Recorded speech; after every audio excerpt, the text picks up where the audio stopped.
Political सवाल पे मैं आता हूँ। एक बार हम लोग इस विभाग से जुड़े हुए सवाल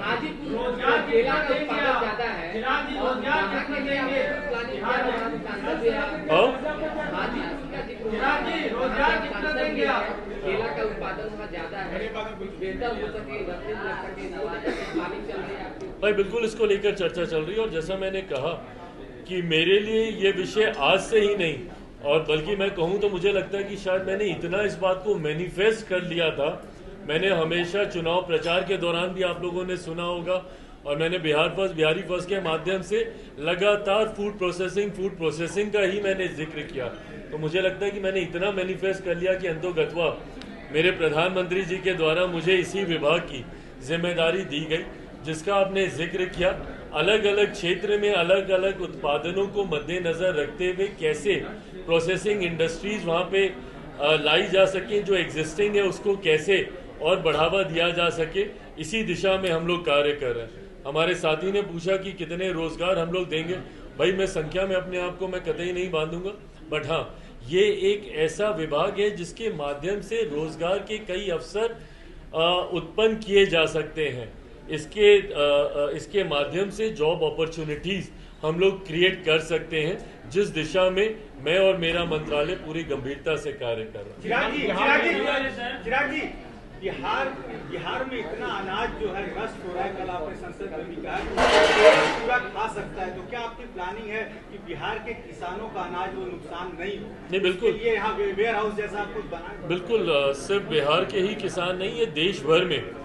और अगर आप आंकड़े देखेंगे तो कम ही सही, बट पिछले कुछ सालों में हम लोग वेस्टेज को, और ख़ास तौर पर जो पेरिशेबल आइटम्स हैं, वेजिटेबल्स हैं, फ्रूट्स हैं, इस तरीके के पदार्थ जो कि जल्द खराब होते हैं, उसकी लॉन्जिटिविटी हम लोग कैसे बढ़ा सकें ताकि लंबे समय तक हम लोग वो पदार्थ खराब नहीं हो, उसको लेकर कोल्ड चेन के माध्यम से हो, कोल्ड स्टोरेजेस के माध्यम से हो, इरेडिएशन यूनिट के माध्यम से हो, या नई और टेक्नोलॉजी को लाने के माध्यम से हो, या फिर हम लोग एक ऐसा इकोसिस्टम तैयार करें ताकि जैसे ही उसका उत्पादन होता है तुरंत वो प्रोसेसिंग में चले जाए, वो टाइम वेस्टेज नहीं हो ट्रांसपोर्टेशन में।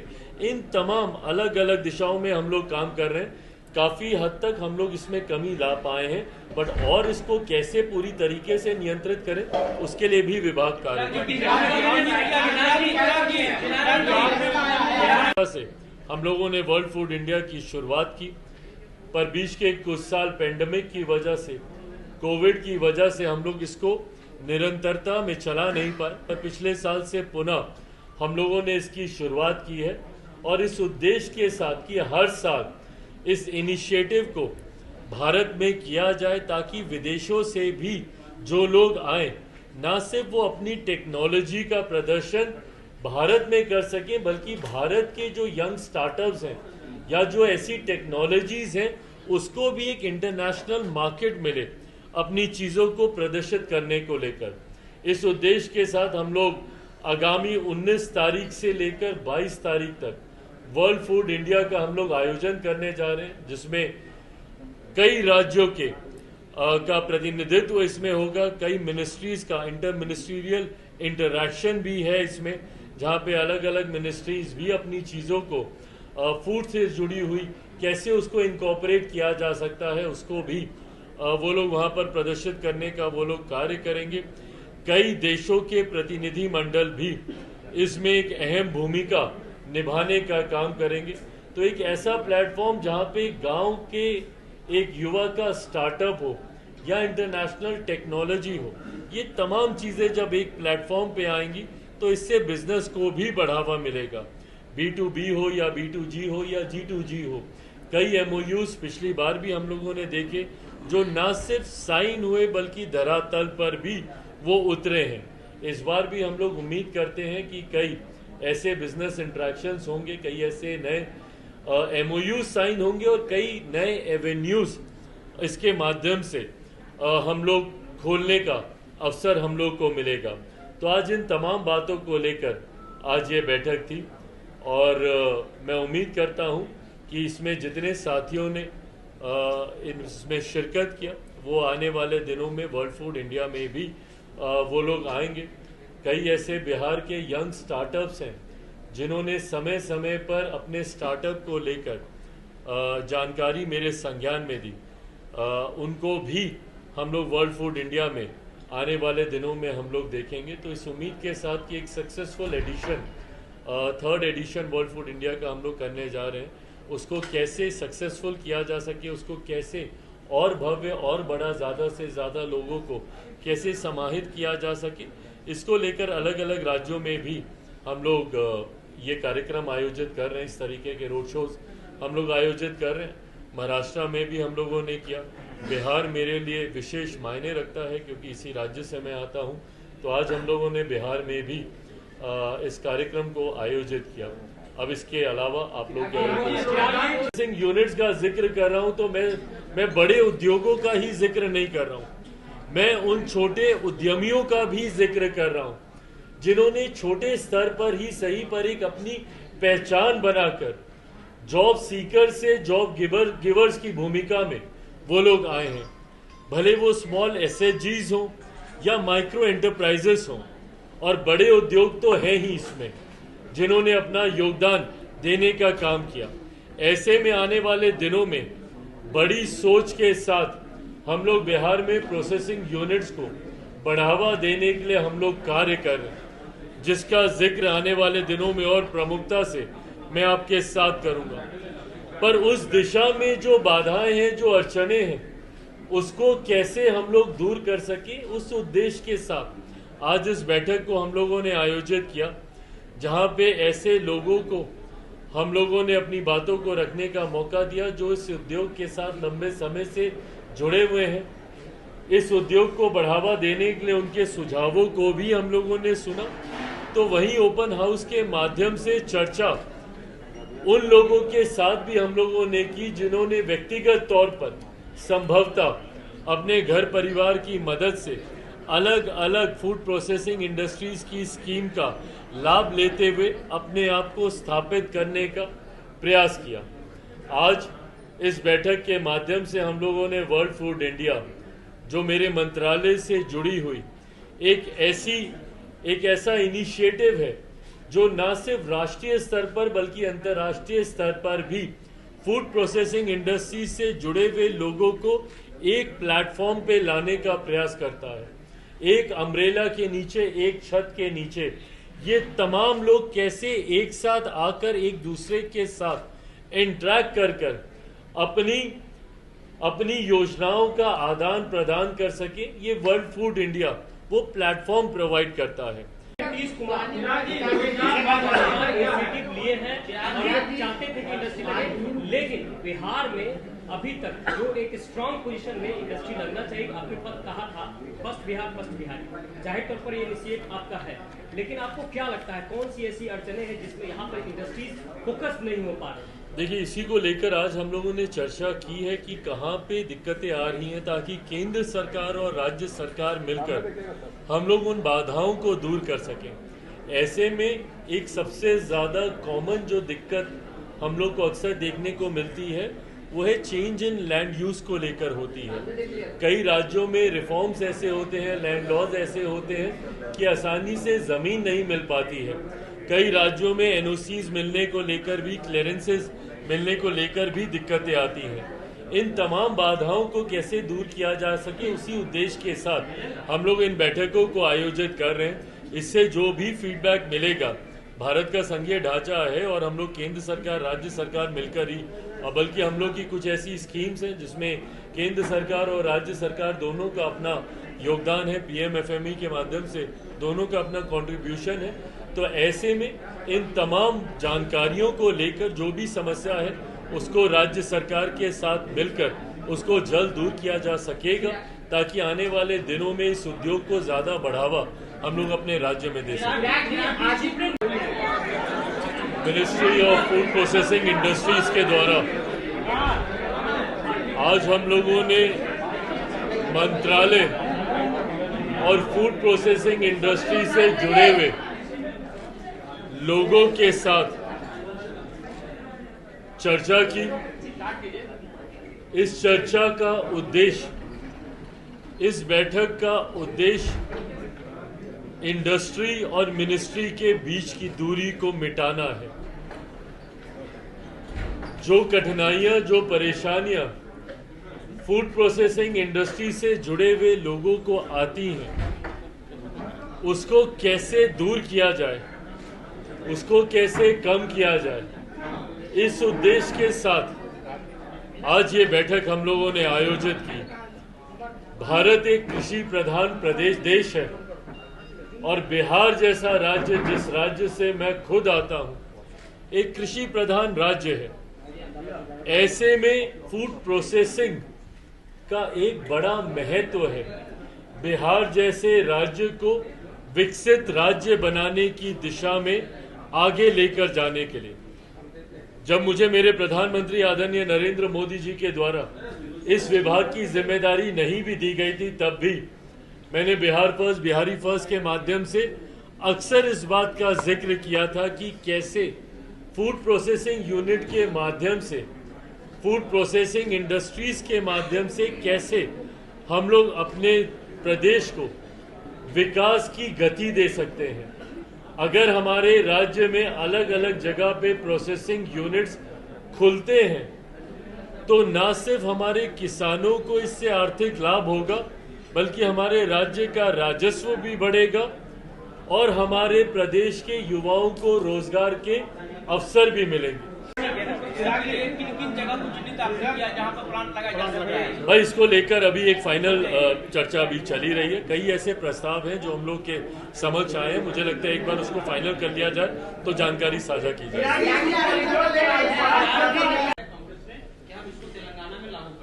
भाई बिल्कुल, क्योंकि अब कहीं ना कहीं न्यायालय की तरफ से ये संभावनाएं खुली हैं, तो जरूर जो राज्य ऐसी सोच रखती है, बंटवारे की जो सोच रखती है, जो डिवाइड एंड रूल की सोच रखते हैं, वो सरकारें जरूर इसको बढ़ावा देने का प्रयास करेंगी। पर मैं इस बात को दोहराता हूं, अनुसूचित जाति की एकता ही उनकी ताकत है जो उनको आगे लेकर जाती है। बट कई लोग इस ताकत से घबराते हैं और इसीलिए वो बंटवारा करना चाहते हैं और इसीलिए वो इस तरीके की सोच को बल देना चाहते हैं जो इस समाज में बंटवारा करे। आज की तारीख में मैं पुनः इस बात को दोहराऊंगा, इस समाज का, इस वर्ग का, इस पूरी जमात का, अनुसूचित जाति जमात का आधार सिर्फ और सिर्फ अनटचेबिलिटी है और ये अनटचेबिलिटी में किसी तरीके के क्रीमी लेयर का कोई प्रावधान नहीं।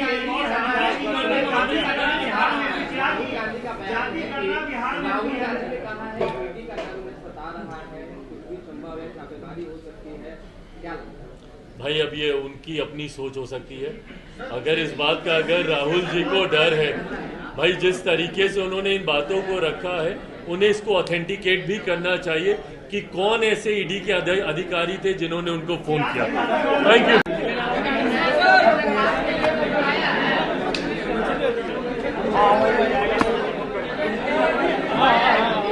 अभी मैं समझ रहा हूँ, एक बार ये विभाग वाला हो जाए। विभाग वाले सवाल अगर हो गए सुप्रीम कोर्ट का जो जजमेंट है, अब आइए, उसमें आर्टिकल है कि सबसे ज्यादा पाकिस्तान को एडवांटेज हुआ है। तो ऐसे में बैक बेंचर और लैंडमार्क का अर्थ बताया जा रहा है, कहा जा रहा है कि जो शेड्यूल कास्ट जो महादलित है उसको इससे फायदा होगा। भाई सबसे पहले तो ये न्यायालय की तरफ से आया हुआ ये आदेश है। मैं कोई भी बात ऐसी नहीं कहूँगा जो कि कंटेम्प्ट ऑफ कोर्ट हो, बट हाँ इस बात पर हम लोग की आपत्ति ज़रूर है और लोक जनशक्ति पार्टी रामविलास की तरफ से हम लोग सुप्रीम कोर्ट में हम लोग एक पुनः विचार याचिका भी हम लोग दाखिल करने जा रहे हैं। जिस तरीके से रिजर्वेशन विद इन रिजर्वेशन के प्रावधानों को सुप्रीम कोर्ट के द्वारा दिए जाने की संभावनाएं खोली गई हैं।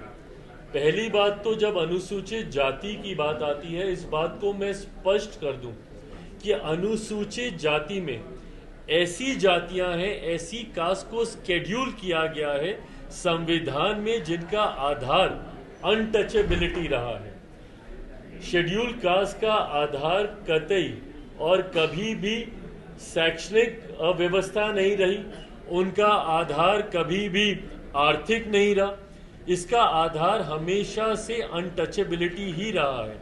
इसमें हमारे संविधान में ऐसी जातियों को शेड्यूल कास्ट के तहत शेड्यूल किया गया है जो कहीं ना कहीं कभी ना कभी छुआछूत का शिकार रही है। तो ऐसे में रिजर्वेशन विद इन रिजर्वेशन का कंसेप्ट शेड्यूल कास्ट में आ ही नहीं सकता। क्रीमी लेयर का प्रावधान शेड्यूल कास्ट में कभी आ ही नहीं सकता है, क्योंकि इसका आधार ही अनटचेबिलिटी रहा है। सुप्रीम कोर्ट के ऑब्जर्वेशंस को मैंने पढ़ा है और उसमें कहीं पर भी अनटचेबिलिटी का जिक्र नहीं किया गया है। भाई आज की तारीख में भी ये उदाहरण हम लोग को देखने को मिलते हैं कि एक दलित समाज से आने वाले युवा को ही घोड़ी पर चढ़ने से रोका जाता है, एक दलित समाज से आने वाले परिवार को मंदिर में प्रवेश करने से रोका जाता है। कई ऐसे उदाहरण हम लोग के सामने हैं जहां पर संपन्न लोग भी जो कहीं ना कहीं समाज में एक अच्छी पहचान बना चुके हैं, वो लोग भी जो दलित समाज से आते हैं, जब मंदिर में जाते हैं तो मंदिर धुलवाया जाता है। तो आज भी इस तरीके के भेदभाव को प्रैक्टिस किया जा रहा है। तो जब भेदभाव छुआछूत के आधार पर हो रहा है, ये भेदभाव कहीं शिक्षा के आधार पर नहीं हो रहा है, ये भेदभाव कहीं आर्थिक दृष्टि से नहीं हो रहा है कि भाई आर्थिक तौर पर आप सक्षम हो गए तो अब कोई भेदभाव नहीं होगा। जैसा मैंने अपने उदाहरण में बताया कि कई ऐसे बड़े नाम भी हैं, मैं नाम नहीं ले रहा, आप सब उन नामों को भी जानते हैं। कई ऐसे बड़े नाम भी हैं जो अगर किसी मंदिर में चले जाते हैं तो उसके बाद उस मंदिर को गंगा जल से धोया जाता है। तो ऐसे उदाहरण आज की तारीख में भी देखने को मिलते हैं।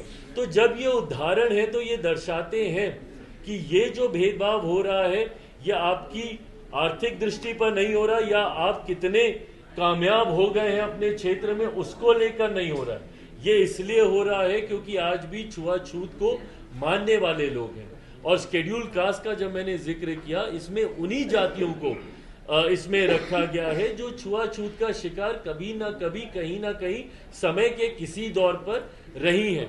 तो जब आधार आपका छुआछूत है तो ऐसे में क्रीमी लेयर का प्रावधान या रिजर्वेशन विद इन रिजर्वेशन का प्रावधान हो ही नहीं सकता है। इसीलिए मैं और मेरी पार्टी लोक जनशक्ति पार्टी इससे असहमति रखती है और इसीलिए हम लोगों ने पुनर्विचार याचिका सुप्रीम कोर्ट में हम लोग आने वाले दिनों में हम लोग दाखिल करने जा रहे हैं। भाई देखिए, मैं सरकार का हिस्सा हूं और मेरे पास सरकार के भीतर इन चर्चाओं को करने की गुंजाइश मुझे मिलती है। कोई अध्यादेश आएगा नहीं आएगा, इस पे कानून बनेगा नहीं बनेगा, जरूर मैं चाहता हूं, पर ये तमाम बातें गठबंधन के भीतर करने की हैं, क्योंकि मैं खुद आज की तारीख में सरकार का हिस्सा हूं। ये गठबंधन के भीतर ये बातें की जाए। हाँ, इसके बाद आप कहाँ पे हाँ भाई देखिए, पुनर्विचार तो ये हम लोग का अधिकार है। हम लोग किसी भी जजमेंट को लेकर पुनर्विचार के लिए, कोई भी व्यक्ति हो, कोई भी संगठन हो, कोई भी संस्था हो जो उससे सहमति नहीं रख सकती है, ये एक कानूनी अधिकार है हम लोग के पास, जिसका इस्तेमाल हम लोग जरूर करेंगे। ये कास्ट सेंसस के बिना ये हो सकता है क्या? कोटा विदिन कोटा की बात जो हो रही है, कौन पिछले में पीछे? देखिए, पहली बात तो ये दो विषय ऐसे हैं जिसको आप जोड़कर देख रहे हैं। मैं जातीय जनगणना का मैं पक्षधर हूं, पर मैं कतई जातीय जनगणना का पक्षधर इसलिए नहीं हूं कि उसके बाद रिजर्वेशन विद इन रिजर्वेशन के कंसेप्ट को लेकर आया जा सके। जातीय जनगणना का जहां तक बात रही है, इसकी जरूरत इसलिए हम लोग को है क्योंकि आज की भी तारीख में राज्य सरकार हो या केंद्र सरकार हो, कई ऐसी नीतियां हैं जो जाति के आधार पर ही बनाई जाती हैं, उनको हैंड होल्डिंग प्रोवाइड करने को लेकर, ताकि उन जातियों को मुख्य धारा के साथ जोड़ा जा सके। इस सोच के साथ इन नीतियों को बनाया जाता है। तो ऐसे में सरकार के पास जरूरी है कि उन जातियों के आंकड़े हों जिनके लिए वो नीतियों को बना रहे हैं, ताकि उसी के अनुपात में उस राशि को आवंटित किया जा सके। तो बहरहाल, जहां मैं एक तरफ में इस बात का पक्षधर हूं कि सरकारों, कई बार न्यायालय भी आंकड़े मांगते हैं कि फलाना जाति की क्या आबादी है, वो आंकड़े जरूर सरकार के पास होने चाहिए। मैं उसको सार्वजनिक करने का मैं जरूर पक्षधर नहीं हूं, बट हाँ, सरकार की अपनी जानकारी के लिए इन आंकड़ों का होना जरूरी है।